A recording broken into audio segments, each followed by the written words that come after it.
ഞാൻ ജനിച്ചു വളർന്ന കേരളത്തിലാണ്. അപ്പോൾ ഈ പറഞ്ഞ സീരിയസ് ആയിട്ടുള്ളൊരു ഈ ഒരു യാത്രയിൽ പോകുന്നതിന് മുന്നേ ഇന്ന ജോണർ വേണം എന്നെനിക്ക് സെലക്ട് ചെയ്യാൻ ഉള്ളൊരു മെയിൻ റീസൺ എന്ന് പറയുന്നത്, ചില സമയത്ത് നമുക്ക് ചില ശബ്ദങ്ങൾ നമ്മൾ ഭയങ്കരമായിട്ട് ഇൻസ്പയർ ചെയ്യും, അല്ലെങ്കിൽ നമ്മുടെ ആത്മാവിനെ തൊടും, ടച്ച് ചെയ്യും. ഓക്കെ. അപ്പം അങ്ങനെ എന്നെ ടച്ച് ചെയ്ത കുറച്ച് ഗായകരുണ്ട്, കുറച്ച് ശബ്ദങ്ങളുണ്ട്. അതിൽ ഏറ്റവും ഇമ്പോർട്ടൻ്റ് ആയിട്ടുള്ളൊരു വ്യക്തിയാണ് കൈലാഷ് ഖേർ. ഞാനിവിടെ കേരളത്തിൽ ഇങ്ങനെ അറ്റത്ത് കിടക്കുന്നൊരു വ്യക്തി. കൈലാഷ് ഖേറിന് മനസ്സിന് ഭയങ്കര ഇഷ്ടമുള്ള ഒരാളാണ്. അപ്പോൾ ഈ ഒരു ഇഷ്ടം, ഈ ഒരു നമ്മളെ ഇൻസ്പയർ ചെയ്ത വ്യക്തി, നമ്മളെ ആ വ്യക്തിയെ കാണാൻ പറ്റുക, ആ വ്യക്തിയായിട്ട് വർക്ക് ചെയ്യാൻ പറ്റുക എന്നൊക്കെ പറയുന്നത് തന്നെ ഈ ഞാൻ പറഞ്ഞില്ലേ ആ ഒരു സൂഫിസത്തിൻ്റെ ഞാൻ കുറച്ചുകൂടെയും ഞാൻ അതിൽ ഇൻവോൾവ് ആവാൻ കാരണം തന്നെ ഇതാണ്. നമ്മൾ മനസ്സിലാഗ്രഹിക്കുന്ന കാര്യം അത് ജീവിതത്തിൽ സംഭവിക്കും. അത് അത്രമേൽ നമ്മുടെ ആഗ്രഹം വേണം. അപ്പം അത്രമേൽ ഞാൻ ആഗ്രഹിച്ചിട്ടുണ്ട്. അതുകൊണ്ടാണ് അങ്ങനെ ഒരു എന്താ പറയുക ഒരു ഇവൻറ്റ് എൻ്റെ ലൈഫിലുണ്ടായത്. അപ്പോൾ ഈ സോങ് കേട്ടിട്ടുണ്ടോ കലാശിയുടെ? പ്രീത് കി ലത് മോഹെ ऐसी लागी हो गई मैं मतवारी बल बल जाऊं अपने पिया को है मैं जाऊं वारी वारी तेरी दीवानी. അപ്പം ഈ ഒരു സ്റ്റൈൽ ഓഫ് സിംഗിങ് ഞാൻ ഇങ്ങനെ അതെന്നെ ഭയങ്കരമായിട്ട് സ്പർശിച്ചിട്ടുണ്ട്. അന്ന് മുതലാണ് എനിക്ക് ഒരു ഫാൻ ഗേൾ മൊമെൻ്റ് എന്ന് പറയുന്നത് അതാണ്. അതിനുശേഷം ഞാൻ അങ്ങനത്തെ കുറേ എന്താ പറയുക കലാമുകൾ പിന്നീടാണ് കൂടുതൽ സീരിയസ് ആയിട്ട് കേട്ടത്. സൂഫി സോങ്സ് ചുമ്മാ കേട്ട് തുടങ്ങി.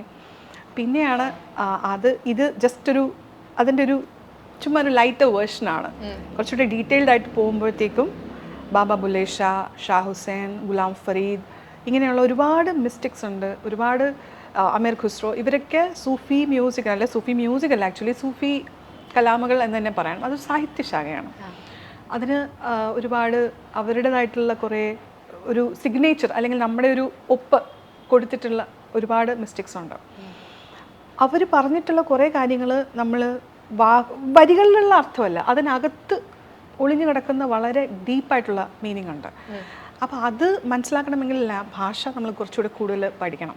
കൂടുതലും ഇതൊക്കെ എഴുതിയിരിക്കുന്ന ഫാർസി, സിന്ധി, സെറൈക്കി, പഞ്ചാബി ഒബ്വിയസ്ലി. അപ്പോൾ ഈ പഞ്ചാബിയിൽ തന്നെ കുറച്ചുകൂടി ഡീപ്പായിട്ടുള്ള പഞ്ചാബി ഭാഷയിലാണ് ഇതൊക്കെ കൂടുതൽ എഴുതിയിരിക്കുന്നത്. അപ്പോൾ അതുകൊണ്ട് തന്നെ ഞാൻ ഹിന്ദിയും ഉറുദും നമുക്ക് മനസ്സിലാവും, പക്ഷെ പഞ്ചാബി മനസ്സിലാവില്ലല്ലോ. അതുകൊണ്ടാണ് ഞാൻ പിന്നെ ട്രാവൽ ചെയ്ത് പ്രോപ്പർ ഇത് എവിടാണ് ഇത് നമുക്ക് പഠിക്കാൻ പറ്റുന്നതെന്നൊക്കെയുള്ള യാത്രകൾ, ഒരുപാട് ഗുരുക്കന്മാരെ കണ്ട് ഫൈനലി ഞാൻ കണ്ടെത്തിയ സൂഫിസത്തിൽ തന്നെ പറയുന്നത് ഇതാണ്. നമ്മുടെ മുർഷിദ് എന്ന് പറയുന്ന ഗുരുവാ, മുരീദ് എന്ന് പറഞ്ഞാൽ ശിഷ്യൻ. അപ്പോൾ മുരീദ് ഹാസ് ടു ഫൈൻഡ് ഹിസ് മുർഷിദ്. അപ്പോൾ ശരിക്കും എൻ്റെ ജേണി അത് തന്നെയായിരുന്നു. ഞാൻ പിന്നീടാണ് ഇതിൻ്റെ ആ ഒരു യാത്ര, എൻ്റെ യാത്ര ഞാൻ പോലും അറിയാതെ സംഭവിച്ചത് ഇങ്ങനെയാണ്. മുരീദ് അന്വേഷിച്ച് മുർഷിദിനെ കണ്ടുപിടിക്കണം. എൻ്റെ യാത്രയും അതുപോലെ തന്നെയായിരുന്നു. അപ്പോൾ നമ്മൾ ആഗ്രഹിക്കുന്ന കാര്യം നമ്മുടെ ജീവിതത്തിൽ നമ്മൾ പോലും അറിയാതെ സംഭവിച്ചു പോകും. അപ്പോൾ ശരിക്കും ഞാനൊരു ലെവലിലേക്ക് മനസ്സുകൊണ്ടും ശരീരം കൊണ്ടും ആത്മാവ് കൊണ്ടും ആ ലെവലിലായി എന്നുള്ള തിരിച്ചറിവ് എനിക്ക് എപ്പോഴാണ് ഉണ്ടായത്. എനിക്ക് തോന്നുന്നു ഒരു 12-14 ലാംഗ്വേജസിൽ പാടിയിട്ടുണ്ട് അല്ലേ? അതെങ്ങനെ ഇത്രയും ലാംഗ്വേജസ് ഇങ്ങനെ വഴങ്ങുന്നത് എങ്ങനെയാണ്? ഇപ്പം നമുക്ക് മലയാളം, കന്നഡ, തെലുങ്ക്, തമിഴ് ഒക്കെ അണ്ടർസ്റ്റുഡ് ആണ്, ഹിന്ദിയൊക്കെ. ബാക്കി ലാംഗ്വേജസിലൂടെയൊക്കെ എങ്ങനെ പഠിച്ചെടുക്കുന്ന, അല്ലെങ്കിൽ ആ ഒരു ഇൻട്രസ്റ്റ്? ഒന്നും നമ്മൾ പഠിച്ചിട്ട് വരുന്നതല്ല, നമ്മുടെ ഇൻട്രസ്റ്റ് കൊണ്ട് നമ്മൾ അത് സ്വായത്തമാക്കി എടുക്കുന്നതാണ്. അപ്പോൾ ആ ഒരു ഡെഡിക്കേഷൻ വേണം. ഏത് ഭാഷയായാലും എനിക്ക് ഏറ്റവും കൂടുതൽ ഇറിറ്റേഷൻ ഉള്ളതെന്ന് വെച്ചാൽ ഇപ്പം ഞാൻ വീട്ടിൽ സംസാരിക്കുന്ന ഇപ്പം ഉറുദു ആണ്, പക്ഷെ എന്നാൽ പോലും ഞാൻ മലയാളം സംസാരിക്കുമ്പോൾ ഞാൻ ഒരു എന്താ പറയുക ഭേദ്ഭാവ് മലയാളത്തിലോട് കാണിക്കാറില്ല. വ്യക്തമായിട്ടാണ് ഞാൻ സംസാരിക്കാറ്. ഇപ്പോഴത്തെ സിറ്റുവേഷനിൽ ഏത് മീഡിയം എടുത്ത് നോക്കിയാലും മലയാളം എന്ന ഭാഷ വളരെ മോശമായിട്ടാണ് യൂസ് ചെയ്യുന്നത്.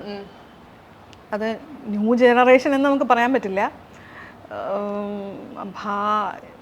ഈ ചില അക്ഷരങ്ങളൊക്കെ കേൾക്കുമ്പോൾ എനിക്ക് ദേഷ്യം വരാറുണ്ട് സത്യം പറഞ്ഞാൽ.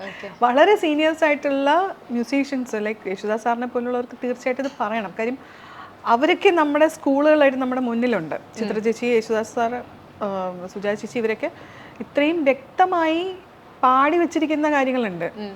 ഇത് കേട്ടിട്ട് പിന്നെയും പറയാതെ അറിയാതെ എന്നൊക്കെ പറഞ്ഞ് പാടുമ്പോൾ ദേഷ്യം വരും. സീരിയസ്ലി. ഞാൻ പിന്നെ യൂത്ത് ഫെസ്റ്റിവലുകളിൽ പങ്കെടുക്കുന്നതുകൊണ്ട് ഈ പദ്യപാരായണങ്ങൾക്ക് പാർട്ടിസിപ്പേറ്റ് ചെയ്യാറുണ്ട്. അപ്പോൾ ഈ ഗസൽ എന്ന് പറയുന്നവരുണ്ട്. ഗ അല്ല, ഗസൽ. ആ ഒരു പ്രൊനൗൺസിയേഷൻ അത് പെർഫെക്റ്റ്. അത് ഭാഷ പഠിക്കണം നമ്മൾ. ഒരു മീഡിയ എന്ന് പറയുമ്പോഴത്തേക്കും എന്താണ്, ആശയവിനിമയം, കമ്മ്യൂണിക്കേഷൻ സ്കിൽസ് മസ്റ്റായിട്ട് വേണം. അവർ സംസാരിക്കുന്ന അല്ലെങ്കിൽ അവർ യൂസ് ചെയ്യുന്ന മീഡിയം അത് വ്യക്തമായി സംസാരിക്കാൻ അറിയില്ലെങ്കിൽ അതിന് പോകരുത്. അവർ ഒരു കാര്യം ചെയ്യാൻ നമുക്ക് അറിയില്ലെങ്കിൽ അതിന് പോകരുത്. ഇത് പറയുന്നതോടുകൂടി വികലമാകുന്നത് ഒരു സമൂഹമാണ്. അടുത്ത ഒരു ജനറേഷനാണ് ഇത് കേട്ട്. ഇപ്പോൾ RJ ഞാൻ ഇപ്പം റേഡിയോ കേൾക്കാറേ ഇല്ല. കാര്യം എല്ലാവരും സംസാരിക്കുന്ന രീതി, അവരുടെ ഭാഷ.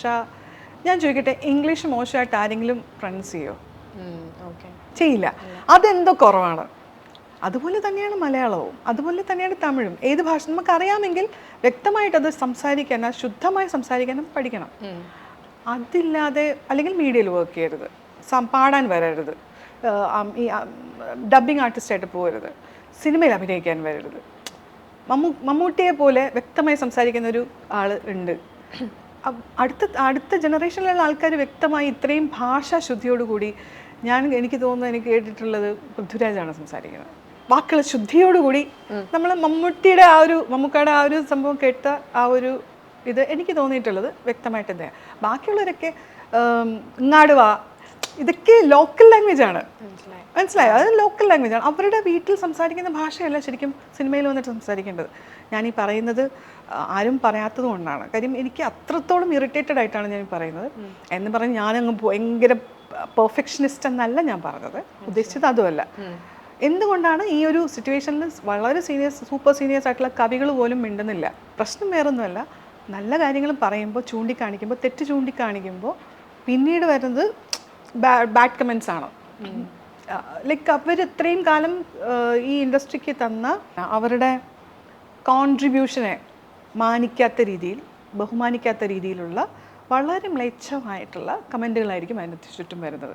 കമൻറ്റുകൾ നമ്മൾ മൈൻഡ് ചെയ്യേണ്ട കാര്യമില്ല. കാര്യം ഇതൊന്നും അല്ല നമ്മളെ മുന്നോട്ട് നയിക്കുന്നത്. പക്ഷേ തെറ്റാണ് എന്ന് മനസ്സിലാക്കാനുള്ള ഒരു മിനിമം ബോധം അത് വേണം. അത് വലിയൊരു പോയിന്റ് അല്ലേ? ഏത് മീഡിയയിലും ചില വാർത്ത പറയുന്ന കുറച്ച് വിരലുണ്ടാവുന്നവർ മാത്രമാണ് വ്യക്തമായി സംസാരിക്കുന്നത്. ബാക്കി കൂടുതലും അക്ഷരശുദ്ധി തീരെയില്ല. നമ്മൾ മലയാളികൾക്ക് മാത്രമാണ് മലയാളത്തിന് പുച്ഛം. ഇനി തമിഴ് ഇൻഡസ്ട്രിയിൽ പോയി നോക്കൂ, ഒരിക്കലും ഒരു തമിഴ് സോങ് തെറ്റായി ഉച്ചരിച്ച് നമുക്ക് കേൾക്കാൻ കഴിയില്ല. അത്രമേൽ അവർക്ക് ഇഷ്ടമാണ് തമിഴിനോട്. സ്വന്തം അമ്മയെ പോലെ സ്നേഹിക്കുന്നു. എന്തുകൊണ്ട് മലയാളികൾക്ക് ആ ഒരു സ്നേഹം നമ്മുടെ ഭാഷയോട് ഇല്ല? അതെനിക്ക് എൻ്റെ ഒരു കൺസേൺ ആണത്. ഓക്കെ, അത് വലിയൊരു പോയിന്റ് ആണ്. നമ്മളിപ്പോൾ എന്താണോ നമ്മൾ പഠിക്കുന്നത് അതിൽ നമ്മൾ ഇംപ്രവൈസ് ചെയ്യുക, അല്ലെങ്കിൽ അതിനാവശ്യമായിട്ടുള്ള ഒരു കാര്യങ്ങൾ നമ്മൾ ചെയ്യുക എന്നുള്ളത് ഇറ്റ്സ് വെരി നെസസറി. വലിയൊരു കാര്യം തന്നെയാണ് പറഞ്ഞത്.